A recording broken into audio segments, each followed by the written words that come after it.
ஒரு கதை ஒன்று சொல்கிறேன், கேட்குறீங்களா? நல்லா இருக்கா நல்லா இல்லையான்ட்டு லாஸ்ட்டில் நீங்கள் சொல்லுங்கள். கதை என்னென்னா, இந்த ரோட்டு ஓரத்தில் உட்காந்துருப்பாங்க பார்த்தீங்களா, சாப்பாட்டுக்கு கூட கஷ்டப்பட்டுக்கிட்டு, அழுக்கு ட்ரெஸ்ஸு போட்டுக்கிட்டு, அந்த மாதிரி 2 பேரும் உட்காந்துட்ருக்காங்க. 2 ஜென்ஸு உட்காந்துட்டு பேசிக்கிட்டு இருக்காங்க. பசியில் பசி எடுக்குது, யாருன்னா வந்து எதனா வாங்கி கொடுப்பாங்கன்னு பார்த்தா யாரையும் ஆளை காணோம். கடவுள் வந்து இருக்காரா இல்லையானே தெரில. கடவுள்னே ஒருத்தர் இல்லைப்பா அப்படின்னு ஒருத்தர் சொல்கிறாரு. அதுக்கு இன்னொருத்தர் சொல்கிறாரு, ஏப்பா கடவுள்னு ஒருத்தர் இருக்காருப்பா, கடவுள்னு ஒருத்தர் இருக்கிறதுனால தான் நம்ம இன்னுமே இருக்கிறோம், இல்லைனா நம்மளாம் இருந்திருக்க மாட்டோம் அப்படின்னு ஒருத்தர் சொல்கிறாரு. இன்னொருத்தர் என்ன சொல்கிறாரு, கடவுள் இல்லைப்பா, அங்கே பாரு கார்லலாம் இவ்வளோ வசதியாக இவ்வளோ பேர் போகிறாங்க. அந்த டைமில் பார்த்தா அந்த பெரிய நடிகர்லாம் இப்போ உச்ச நடிகர் சொல்கிறாங்கம்மா, உச்சக்கட்டத்தில் டாப்பில் இருக்காங்கன்னு, அந்த மாதிரி நடிகர்லாம் வந்து காரில் போகிறாங்க. அதை பார்த்துட்டு சொல்கிறாரு, இங்கே பேர் கார்லலாம் போகிறாங்க, கோடிக்கணக்கில் சொத்து வச்சுருக்காங்க, அவங்களாம் அப்படி இருக்காங்க. நம்மளுக்கு ஒரு வேளை வசதி, சாப்பாட்டுக்கு ஒரு வேளை வசதி இல்லாமல் இருக்குமே, ஒரு வேளை சாப்பாட்டுக்கு வழி இல்லாமல் இருக்குமே அப்படின்ற மாதிரி சொல்கிறாரு. அதுக்கப்புறம் பார்த்தா கட்சிக்காரங்க, பெரிய பெரிய கட்சிக்காரங்களாம் அந்த சைலன்சர் வச்சுட்டு போவாங்கள்ல, ஒயின்னு கத்திட்டு அந்த மாதிரிலாம் போகிறாங்க.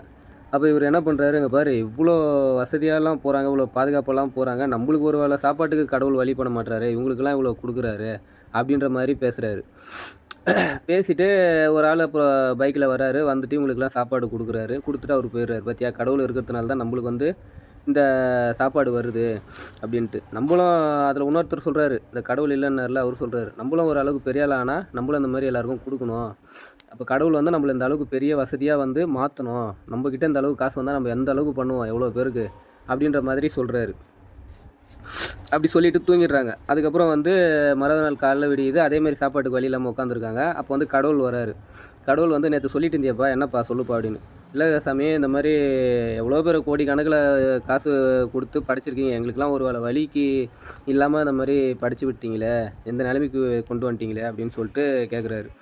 அது கடவுள் சொல்கிறாரு, ஏப்பா நீ இப்போ உட்காந்துருக்க மாதிரி தான் ஒரு டைமில் அவங்களும் உட்காந்துருந்தாங்க, கடவுளே எனக்கு எதனா வந்து வழிகாட்டு, நான் நல்லா இருக்கணும்னு சொல்லி கேட்டாங்க. அவங்கள வந்து அவங்க இந்த மாதிரி சொல்கிறாங்களே, நான் இல்லாதவங்களுக்குலாம் கொடுப்பேன், நானும் வந்து நல்லா இருப்பேன் அப்படின்னு தான் வேண்டினாங்க.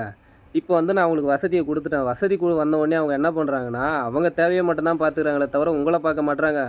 நாளைக்கு நான் உன்னையும் அந்த மாதிரி வந்து பெரிய ஆளாக வந்து ஆக்கி விட்டுட்டேன்னா, நீயும் அவங்கள மாதிரி தான் உன் தேவை, உன் புள்ளக்குட்டி, உன் சொந்தக்காரன் தான் பார்ப்பியே தவிர இந்த மாதிரி ரோட்டில் இருக்கிறவங்கள பார்க்க மாட்டீங்க. இதை வந்து யார் மனசு நல்லா சுத்தமாக இருக்கோ, யார் நல்லா இதுவாக இருக்கோ, இதுக்கப்புறம் அப்படிப்பட்ட ஆளுங்களை தான் வந்து நான் முன்னேற்றணும்னு நினைக்கிறேன் அப்படின்னு கடவுள் சொல்கிறாரு. ஓகேவா? கதை எப்படி இருக்குன்னு நீங்கள் சொல்லுங்கள். இன்னும் நிறையா இருக்குது, எனக்கு டைம் இல்லை.